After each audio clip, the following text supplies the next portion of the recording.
Welcome everybody to Season 3, Episode 4. Tonight we're going to cover base level scenery. Hey, good evening or good day everybody.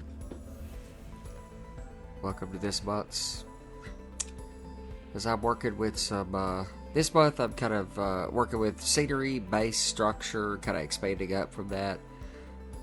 It's mostly pink foam, a little bit of the florist stuff. And I've really become a big fan of this polyurethane glue, or what's pretty well known as Gorilla Glue. One of the keys to it, you'll see I'm applying water. I use a spray bottle a lot of times too, but that whatever's handy, just a little bit of water to activate it. I mean, high humidity will work too. Also, this is a really handy tool. I think that is, it's either a welding brush, but I don't think, it's either a really cheap welding brush, or more likely, I think it's a barbecue cleaning brush, but this stuff works better if it can grab the foam some, so if you scratch it, or, I've used, 80 grit sandpaper, I've used a bunch of different things, but that wire brush is quick and handy. And you'll see me use a bunch of different little tools. Kind of this little hacksaw handle thing is pretty handy too. Kind of cut up some little scraps to fill in some spaces here. Also, really what I'm doing is just kind of building up some structure that I can put florist foam on top of, because most of this is very densely covered in forestation. And while the florist foam's a little more expensive, it is more expensive, but it really makes up for it for the ease and application of forested cover. But I'll try to use pink foam where I can to make the base structure.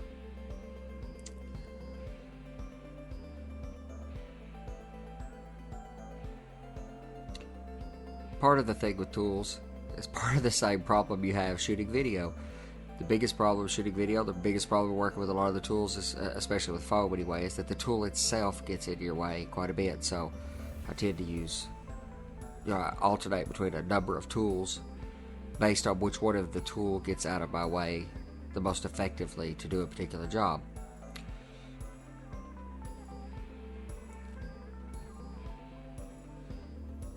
I think probably my favorite tool is a wallpaper knife, but it's not very effective on the florist floral foam. So since I'm doing a lot of floral foam on this module, the little hacksaw's really handy. When I start doing bigger stuff, you'll see what I use here in a few minutes. And I'm always looking at more automated or electric tools to improve this. I've bought and tried things like electric bread trimmers and a few things like that, or electric, whatever you'd call that, electric bread knife. I bought a cheap one as an experiment, and it wasn't very effective. With the pink stuff, the wallpaper knife, effectively a wallpaper knife, is about as good as you could ask for. Of course, it really dulls the blade, so I recommend a good carbon steel edge. The good carbon steel edge version of those blades. I also have a knife that I think is 35 millimeter. It's a rather large segmented blade, the break off blades, often called a wallpaper knife.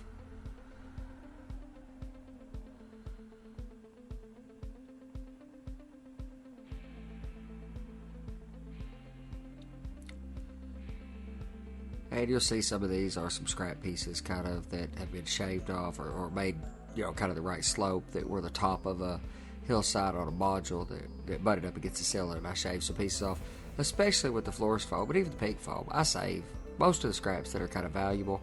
I got a few rubber totes that I kind of throw them in, and every now and then I'll go through and throw some of them away. You see me stepping back and kind of staring at it. Part of this is just kind of stepping back and staring at it. This angle is far from optimal, but I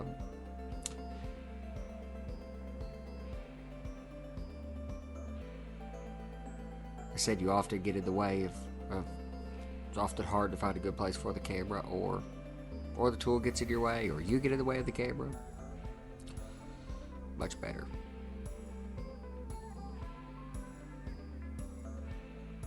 And while I've got a bunch of full sheets of this stuff, it's actually rather inconvenient to work with the fairly large sheets. Oh, that small piece of foam right there, you'll see me use that later on in this video. That's a much smaller grade version. It is a florist foam designed for silk flowers. I've just got a few samples of that, and I use it on this module somewhere, but it's a particularly good medium. The green floral foam, you don't want to cover it very much. You can see this here in front. I painted it, and there's a little bit of ground goop covering a seam or a gap.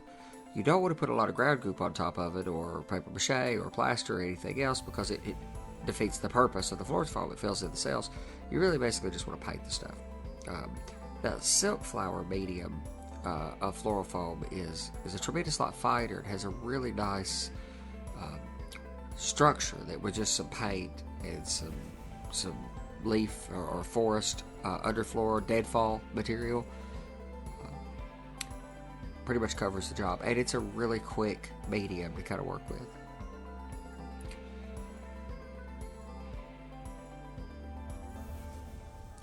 That was just a big block I'd cut off the end of a former module, but like I said, it's not that the pink foam is horribly expensive. Working with big sheets is less convenient, and I perfectly placed that spray bottle as I see, without thinking. But that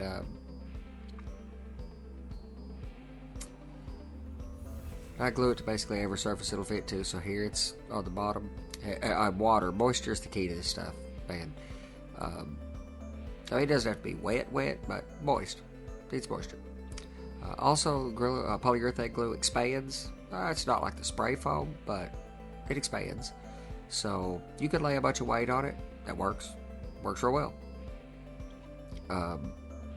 Clamping works pretty well too. And you just want to scratch it up. Give it something so that the polyurethane glue has something to bite into. I love that the polyurethane glue expands. I use that to my advantage quite a bit, as you'll see more of later in this episode. I use it to fill the gaps. And I'd marked a line on the bottom of that thing. I was just kind of adjusting for that.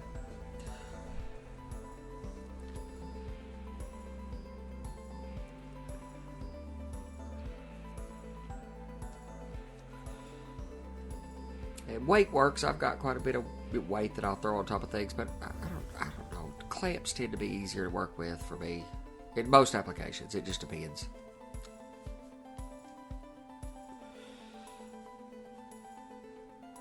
And I mean, it does bite the styrofoam a bit, but in most of these cases, I'm carving surface off this stuff anyway, so.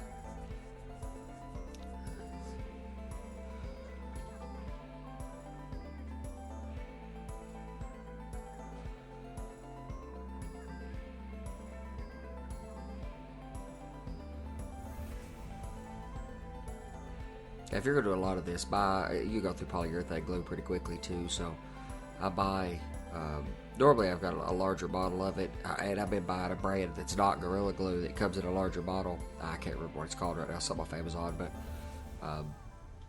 it works effectively the same as Gorilla Glue. But you'll go through it relatively quick. I just went and grabbed one of these small bottles because I'd already run out of the other stuff prior to shooting this video, so.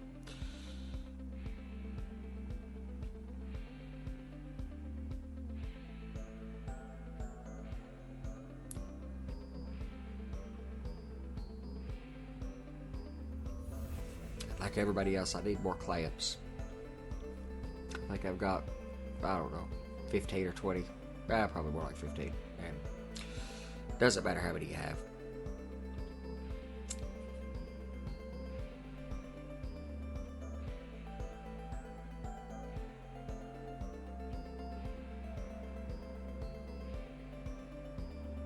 Also, especially with the floral foam where it's going to be more of a finished edge, I want something as a clamp surface so I didn't damage it too bad.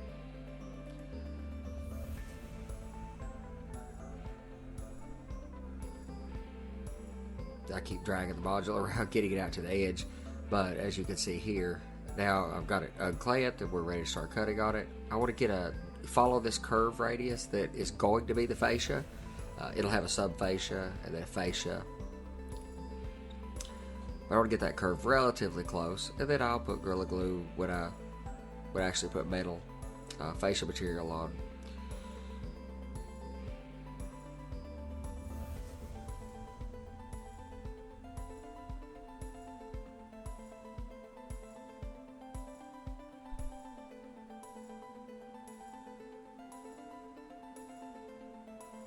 Looks like I'm cutting at a fairly sharp angle, but I'm just bending the blade so that I can get that basically perpendicular to, or yeah, I guess that's what you'd say, just straight up and down, regardless.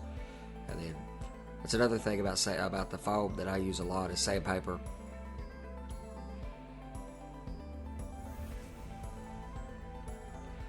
And now it basically follows the curve radius so that when I put fascia on it,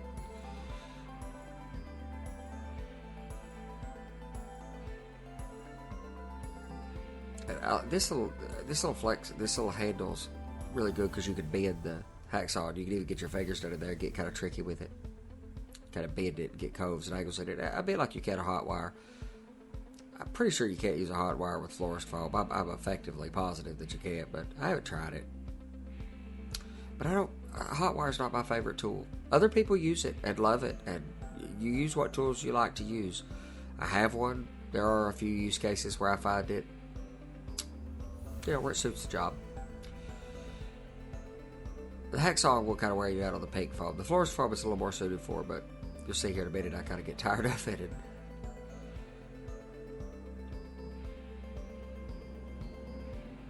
And remember that I've got power tools.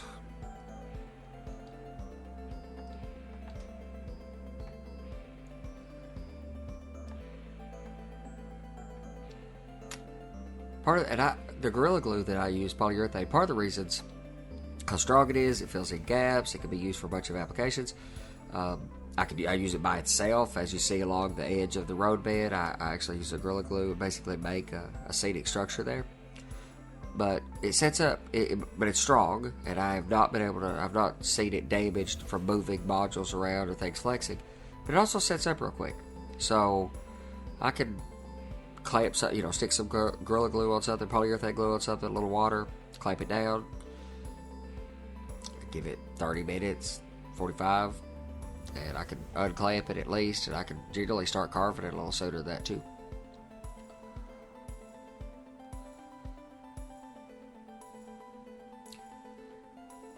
And I've talked about this tool before. I use it quite a bit. I mean, again, this is a cheap version of that tool, but that's pretty good at carving.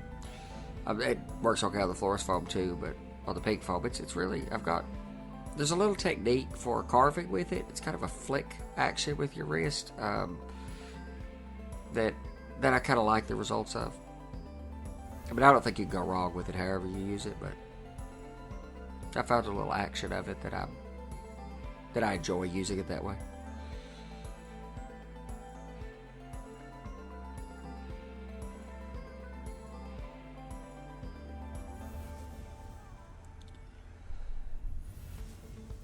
I'm kind of shaping a bit of a rock cut here. You're not going to be able to meaningfully see it, so as long as it looks a little bit coarse, and I'm kind of using the edge of it to dig into stuff, as long as it looks somewhat coarse as you kind of glance around that angle when you're standing over here by the green stuff, and when I paint it in rock colors, doesn't need to be much of a cliff because you'll never get anything close to a straight on sight. What is that stuff called? I love that Scotch-Brite, or there's a couple other names for it, but that effectively Scotch-Brite pad. That's really good for kind of getting the. I mean, it's not as aggressive as like sanding things off, but it kind of smooths off some of the rough edges around stuff.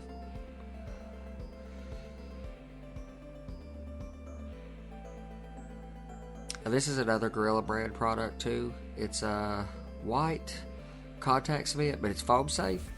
I use it to lay flex track. I'm a big fan of it for laying flex track, especially on like in staging areas or hidden areas where I lay flex track on EVS foam or neoprene foam.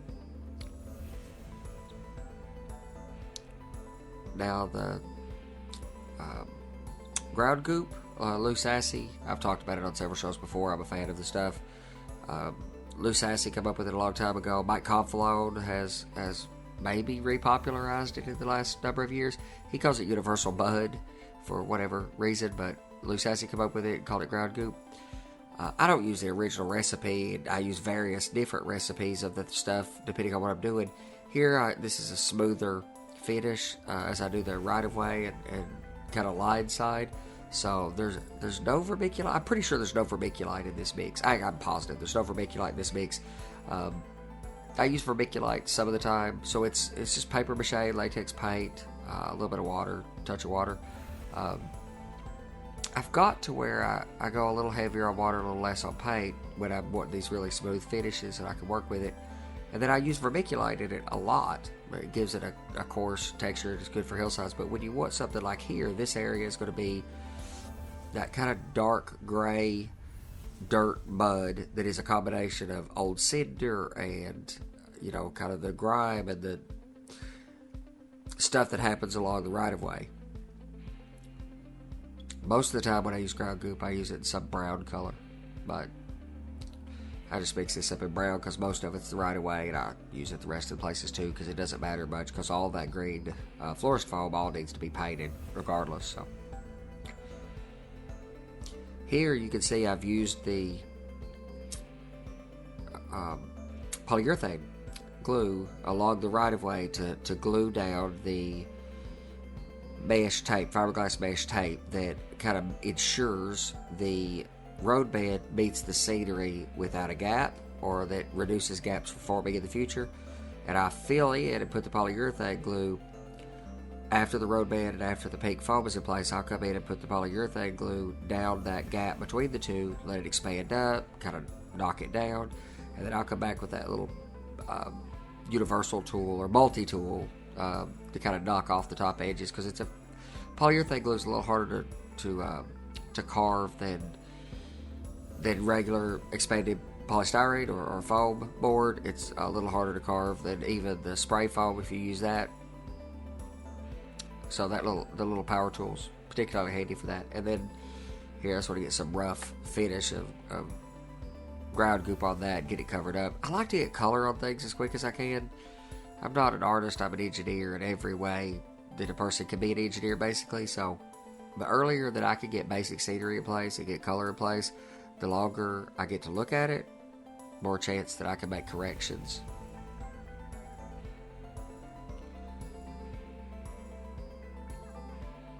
Now I'll come back and pull the last T-pins in. I stick a bunch of T-pins in it every couple of inches as I put the Gorilla Glue down, because as it expands, it wants to lift that fiberglass tape up. So I T-pin it, put the polyurethane on it, then go back and pull the polyurethane out.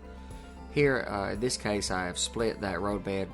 I think we talked about this when I did the roadbed show. I split it to make some height differences in a couple of the tracks. Effectively, a lot of times I use the paper mache with just water, which is pretty much homosode anyway. I mean, homosode's compacted paper formed into a recycled paper, compacted into a board form. So in this case, I had the ground goop, which is paper mache with just the latex paint. So it's got some latex paint in it, but since I had it, I'll go ahead and use that as opposed to just straight paper mache. Fill that gap in, get a little bit of a slope in a roadbed, reduce the amount of ballast I have to use in order to clean that all up. There you are. Ralph will be proud of me. I get my fingers dirty. As this stuff starts to set up, too, especially as it starts to set up, you can wet your fingers, too, to improve it, but you can come in and kind of rub this stuff. And part of the reason that in a lot of these cases I've started using a little bit more water in it is to make it a little easier to smooth. And despite the fact that I pretty much always prefer to use some kind of tools for application, it's pretty hard to beat the fingers, to beat just a finger for kind of smoothing it out.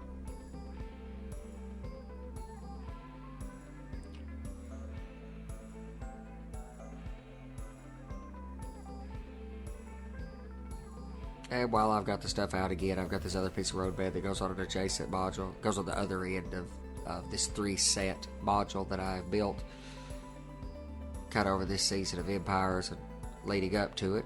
This is the first 3 modules I've built of this new C-frame design I've worked with, so I might as well fill that little bit in to get this ready for ballast. Of course, I've stayed focused on scenery, on the base scenery, and then what we'll do next month on the other module. I've stayed focused on that.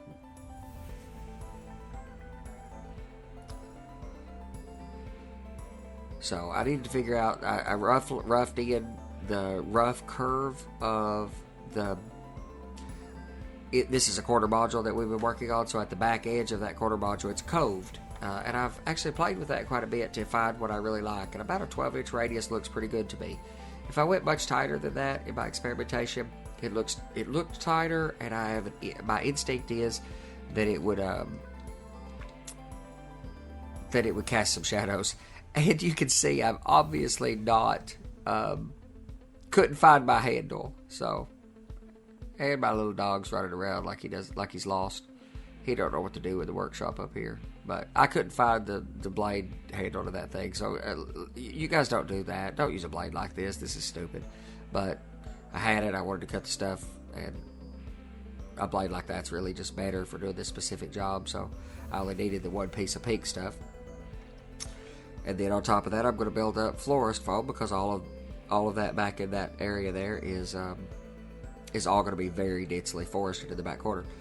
Again, with the little multi-tool, it makes really quick work of this. And despite that the cutting edge is only on the front edge, the sides of it will cut too. I mean, it's just vibrating and shaking and making a mess, but it cuts too. Recently on one of the other shows we were talking about this stuff. Adrian, one of our viewers, was talking about this as well. One of the community members is, you definitely want to work that dust will get to your eyes and stuff specifically, and you do want to wear a mask with this for sure. I do have a fan very close to me, kind of blowing that away from me and down, so it's not bothering me too bad in the big open area. But my instinct is that in most applications, and even at the house when I carve this stuff, you generally you don't want to breathe it in, and you sure don't want to get it in your eyes. I don't think it's lethal or anything. It's just inconvenient. It's just uncomfortable.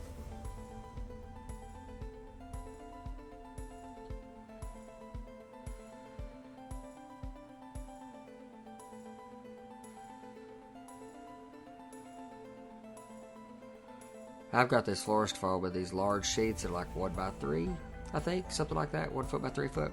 And then I've got, I bought a case of those at one time. And then these are like 1x12 blocks, I think 3x12 blocks. And whatever the sample of that gray stuff is, the sunflower stuff, which I've only got a couple pieces of that as samples. I haven't bought any of that, and I'm sure it's a little more expensive, but I haven't really looked into how much more or something. I want to experiment more with it, but I mean, I thought I'd go ahead and stick some of it down here and see how it actually works out in the real world.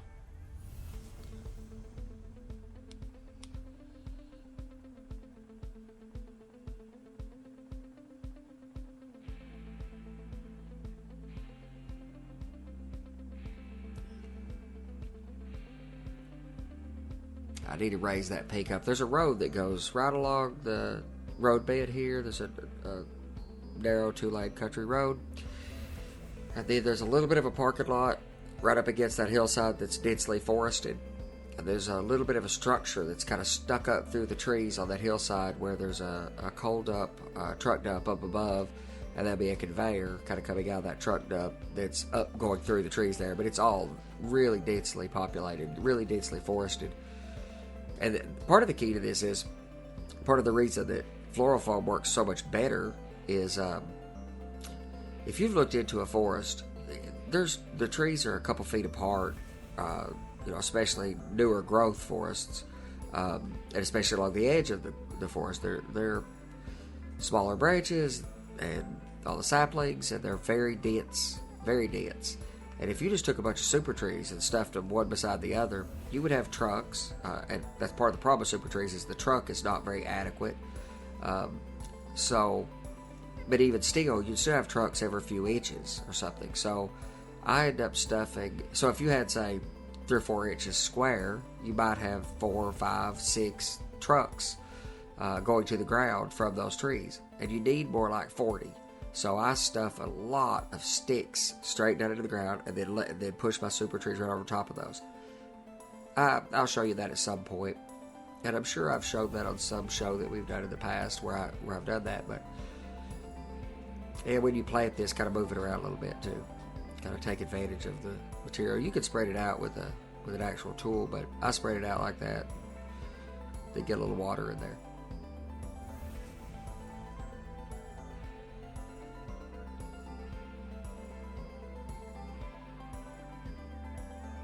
But the florist foam is particularly good for, I mean, if you're going to stuff, 20 little sticks or 10 little sticks in a square inch or something, the pink stuff really starts to kind of fall apart a little bit when you can't really pin cushion it the way you can the green stuff. And this green stuff is basically a pin cushion.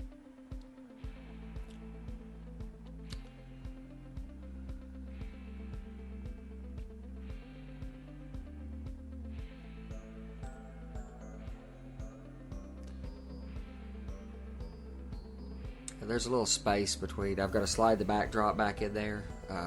I'll put that in the curved backdrop in after. I'll slip it in behind the hillside like that.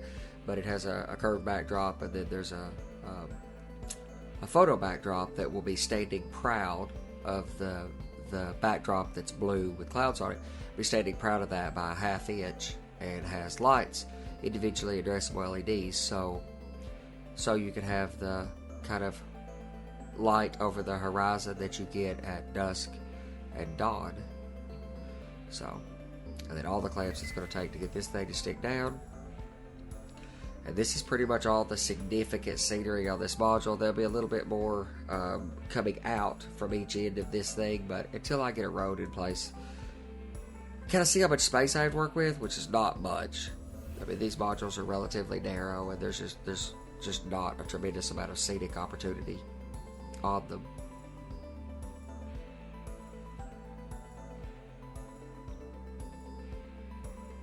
And I couldn't get enough pressure on it with that. I came back and clamped it a little bit differently to get some pressure, but you just need to clamp it down for 30 minutes or something. So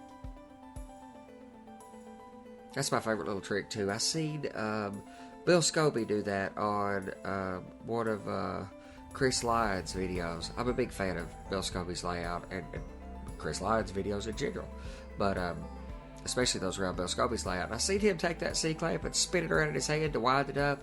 I was like, where have you been all my life? Why have I not been doing that?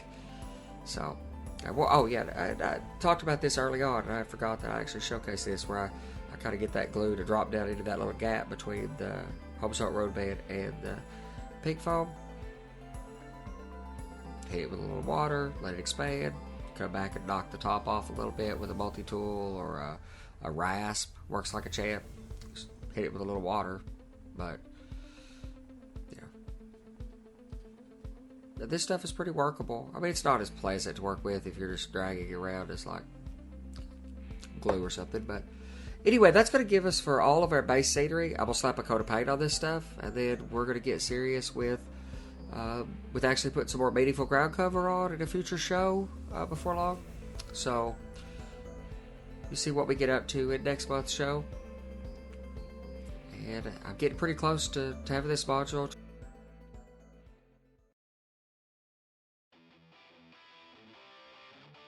I started working on the long tunnel for this video. I knew I wanted to do cardboard, lattice, and plaster cloth for this section.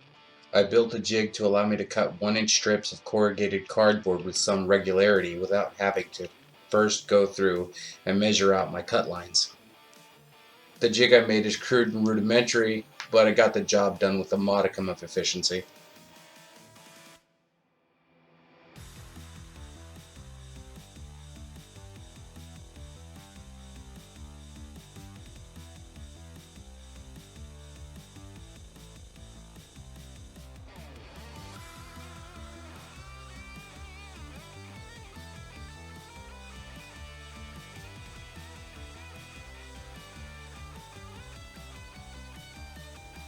Once I had the cardboard cut into strips, I ran it through a second jig to break the corrugation.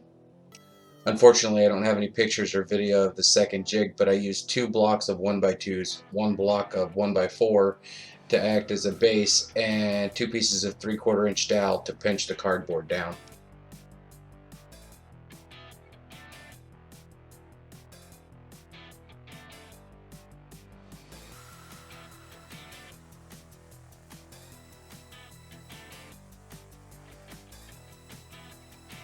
Once I had all the corrugation broken, I started to glue the strips to the backdrop. I spaced them roughly 1 inch apart.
As you'll see in the final picture, I got quite a bit of it finished before I ran out of materials.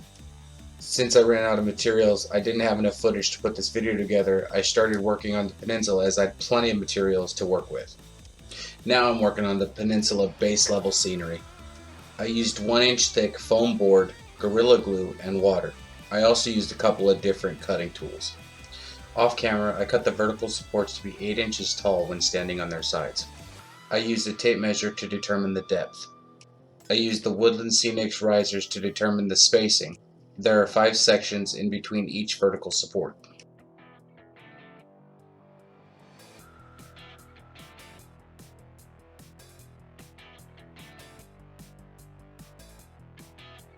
On each vertical support, I put 1 or 2 passes of Gorilla Glue and used a popsicle stick to spread it out. I sprayed both the area it was going to sit and the glue itself before putting it back into place.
Once they all had glue applied, I readjusted the position of the first view and put the top layer of pink foam on.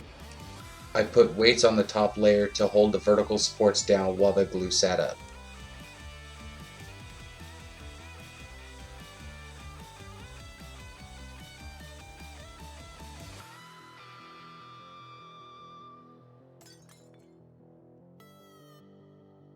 Again, off camera, after the glue had a chance to set up, I went through and cut the slopes on the right side of the peninsula, as this section should have valley type scenery. Then I went around and added a layer of masking tape to the top of the vertical sections.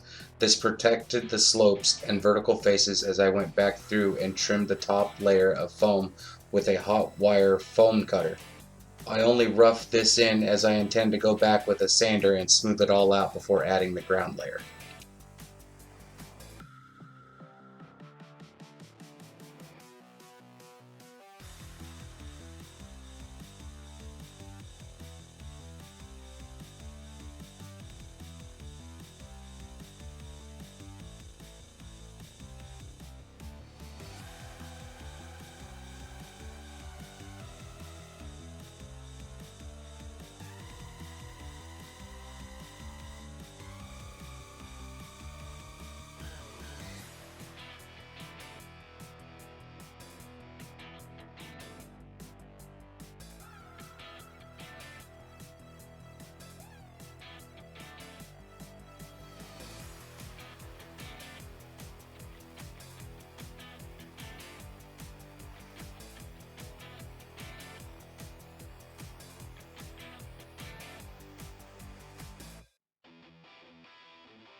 Once the top layer is roughly shaped, it's time to glue that down.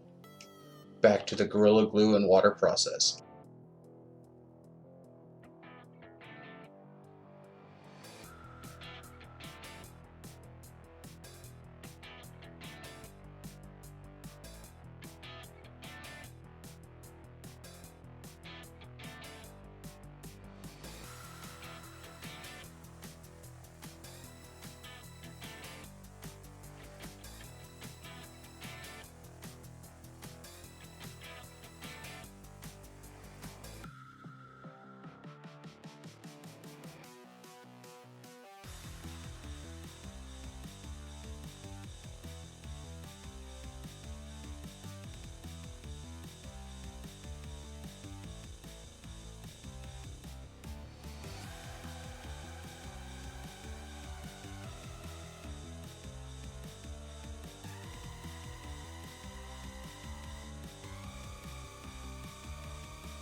In this case, I put the glue on the tops of the vertical supports, spread it out, misted the vertical supports, and sprayed the bottom of the top layer.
After that was finished, I added weights to keep it from moving around. The weights I use are what my son and I call treasures from our rail fanning trips. We find railroad spikes, tie plates, bolts, and any other heavier detritus that the railroad just tosses to the wayside.